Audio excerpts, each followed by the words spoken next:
Bilang isang Pilipino, masabi ko rin bilang kayo ay mga Pilipino, lahat kayo kinakaltasan para magkaroon kayo ng pensyon sa SSS at GSIS pag kayo ay nagretiro. Bakit lahat ng pensyon na kinaltas sa atin para someday magkaroon tayo ng pera, bakit nililipat yung mga pondong yon sa mga walang kaugnayan sa ating pensyon? Pangalawa, kinakaltasan lahat ng ating mga pulis, sundalo, lahat ng manggagawa ng PhilHealth. Bakit yon? Kukuhanin yung pondo sa PhilHealth, ililipat ang balita sa paggawa ng karsada. Anong kaugnayan nun sa kalusugan?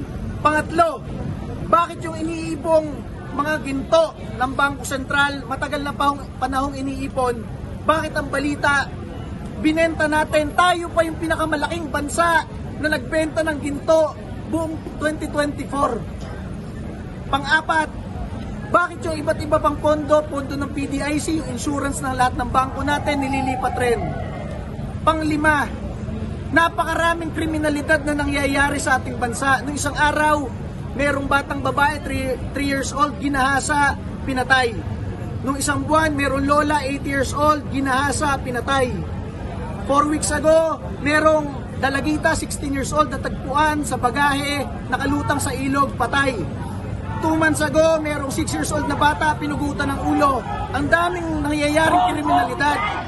Bakit hindi yun ang tinututukan ng CIDG, Criminal Investigation and Detection Group? Bakit ang tinututukan?